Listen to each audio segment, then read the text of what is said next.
तो आज का तो आप लोगों ने द 50 का एपिसोड देख ही लिया होगा। हालाँकि आज के एपिसोड के ऊपर गॉसिप तो ज़रूर करेंगे, पर उससे पहले मैं आप लोगों से कुछ कंटेस्टेंट्स के बारे में, कुछ सेलिब्रिटीज़ के बारे में कुछ क्वेश्चंस पूछना चाहती हूँ। पहला क्वेश्चन है मनीषा रानी से जुड़ा हुआ, कि मनीषा रानी ने आज कैप्टेंसी जो ली थी, क्या वो कैप्टेंसी उसको इस गेम के लिए लेनी चाहिए थी? जैसे कृष्णा ने बैक स्टेप कर लिया था, क्या मनीषा को भी ऐसा करना चाहिए था? क्या है, आप क्या कहना चाहते हैं मुझे कमेंट बॉक्स में ज़रूर बताइए। और मिस्टर फैज़ू आपको कैसा लग रहा है? दिमाग वाला है या वो ज़्यादा दिल से चलता है?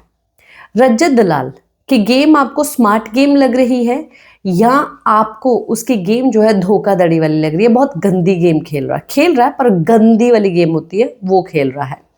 प्रिंस नरूला की बीवी युविका वो कैप्टन बनी और वो रानी बनी, पर उसके सारे के सारे डिसीजन जो है उसके पति प्रिंस नरूला ने लिए।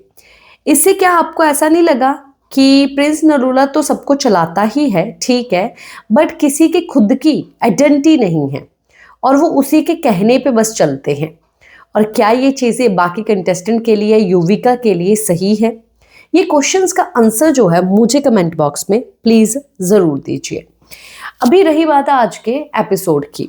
पहली बात, जैसे कि मैंने मनीषा के बारे में आप लोगों से पूछा भी, उसके लिए मुझे ऐसा लगता है कि देखिए कैप्टेंसी मिली और सब लोग माने भी।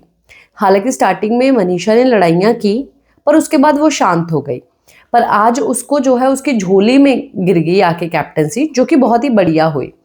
हालांकि जो जिस तरीके का टास्क था, उस टास्क में मनीषा एकदम परफेक्ट थी। छोटी थी, वेट कम था और अगर उठाना भी पड़ जाता किसी को उसको अपने कंधों पे, तो वो बहुत आसानी से जो है मनीषा को उठा सकते थे। तो ये सब चीज़ें हो रही थी, पर मनीषा को अचानक कैप्टेंसी मिल गई। देन फिर वो प्रेशर, वो लोड जो है मनीषा ले नहीं पाई और वो उसके फेस से जो है वो पता लग रहा था। हालांकि मनीषा ने कोशिश किया और कोशिश ही जो है बहुत ही अच्छी बात है कि भागना नहीं चाहिए, कोशिश करनी चाहिए। हार जीत तो लगी रहती है, कभी किस्मत साथ नहीं देती।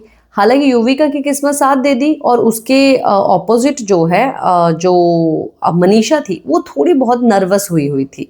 अगर वो नर्वस नहीं होती, कॉन्फिडेंट होती, तो वो मुझे लगता है युविका से पहले बना भी देती और उसकी जो ऑरा रहता, अलायंसेस रहती, अगर वो लोग अपनी वाइब में कनेक्ट होते तो वो ज़्यादा बेटर परफॉर्म कर पाते। वैसे मनीषा रानी और जो रज्जत के साथ थे, अगर ये आवाज़ उठा सकते तो ये आवाज़ उठा सकते थे, बिकॉज़ वो जो इन्होंने लोगों ने ट्रॉली जो वो पकड़ा हुआ था, कंधे पे उठाना था, वहाँ पर सिर्फ युविका की मदद 2 लोग कर सकते थे, 4 लोग नहीं, उसको उठा नहीं सकते थे। वो मदद ही हो जाती है कि आप उठा रहे हो। तो ये चीज़ आवाज़ उठाने, इन लोगों ने आवाज़ नहीं उठाई, उसकी जगह पर इन लोगों ने क्या किया, खुद ही वो काम करना शुरू कर दिया। हालाँकि मनीषा जो है वो जीत सकती थी, क्योंकि प्रिंस नरूला भी छोटी-छोटी चीज़ों पे आवाज़ उठा देता है और एलिमिनेट कर, मतलब कि डेंजर ज़ोन में डलवा देता है, रद्द करवा देता है, सब चीज़ें होती है, आप लोगों ने देखा ही है। तो ये सब चीज़ें हुई। देन मिस्टर फैज़ू, जो एक बहुत ही ज़्यादा मतलब कि भोला सा इंसान है, पर दिमाग है उसके पास। दिमाग वो उन सब चीज़ों में चलाता है जहाँ पर चलाना चाहिए, मतलब कि सही तरीके में दिमाग चलाता है, कि पता चलता है कि अच्छा हाँ भाई तेरा मखौटा उतर गया, मुझे पता है कि तू दोस्त नहीं है, तू धोखेबाज है। वो भी मतलब कि बंदा बोलता ही है बात कि तू धोखेबाज है, नहीं तो लॉयल बंदा जो है बहुत ही ज़्यादा लॉयल रहता है। और जो मतलब कि इसके साथ गेम खेली वो भी रज्जत ने, रज्जत गंदी गेम खेल रहा है। रज्जत पहले तो जाके बोल दिया वहाँ पर कि यार ये लोग तो बचते रहते हैं, जब भी डेंजर जोन में हम क्या बलि का बकरा है क्या, मैं और कटारिया जाते रहे, बलि का बकरा है क्या, मैं अपने लिए सोच रहा हूँ, ये कर रहा हूँ, वो कर रहा हूँ। बहुत सेल्फिशनेस दिखा रहा है, ठीक है, सेल्फिशनेस दिखाए, अपने लिए सोचना है, अपने लिए आगे बढ़ना है, गेम जीतना बहुत ही बढ़िया बात है कि आप अपने लिए सोच रहे हो, गेम खेल रहे हो। बट आपने जो अलाइंसेस बनाई हुई है, आप उसके अलाइंसेस में सामने वाले के पास जाके आप भीख तो ना मांगो कि मुझे मत करना, उसको कर देना, और फिर अपनी खुंदक निकाल रहे हो कि ये लोग हमको वो डाल रहे हैं। आप अपनों के ही अपने नहीं हो, आप सगे नहीं हो, अपनों के ही। इससे आपकी पर्सनालिटी पता चलती है। हालांकि फैजू बच तो गया है, फैजू को बचा तो लिया, पर वहां पर गंदी गेम खेला। कैमरा में इसको पता है कि हाँ भाई वहां पर डेंजर जोन में बैठे हुए सब लोग देख रहे हैं, इसीलिए लक्ष्य को जो है ऊंची ऊंची गालियां दे रहा है, गंदी गंदी सब चीजें कर रहा है। किस लिए? वो फैजू को सुनाने के लिए, कि फैजू जो है वो गिल्ट ट्रिप में जाए। पर फैजू को गिल्ट ट्रिप में जाना नहीं चाहिए। फैजू का ऑरा मुझे बहुत ही ज़्यादा पॉजिटिव फील होता है, काफ़ी ज़्यादा अच्छा लग रहा है मुझे। और आपको पता है जो मुझे अच्छे लगते हैं मैं काफ़ी ज़्यादा दिल से जो है उनके बारे में बात करती हूँ।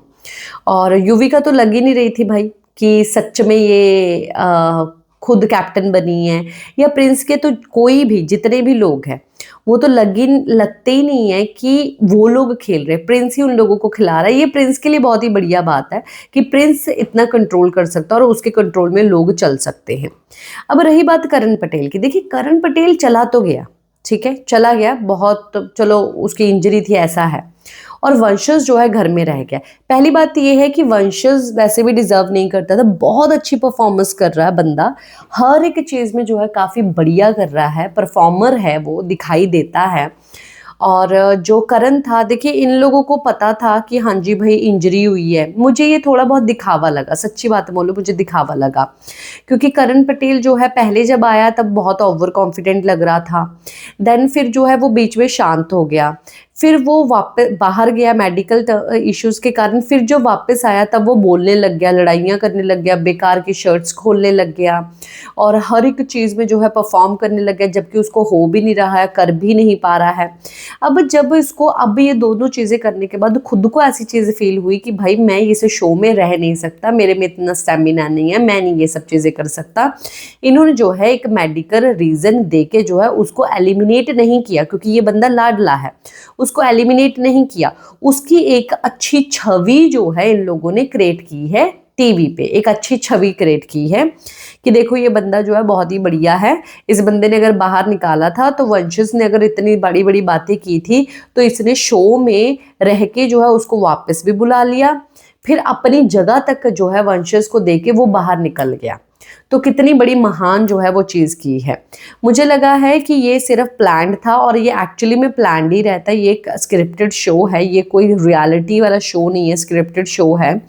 पर वहाँ पर वंशज के लिए जो वो चीज़ें की, वहाँ पर वंशज भी जब अचानक उसने सुना कि मैं रह सकता हूँ, उसके लिए वो मोमेंट जो है, वो पल जो है वो बहुत ही ज़्यादा प्रीशियस था। पर एक बात ज़रूर है कि इमोशनल बहुत ज़्यादा सीन वो लगा, इवन मुझे भी बड़ा अच्छा लगा वो देख के, मुझे वाकई में बहुत अच्छा लगा।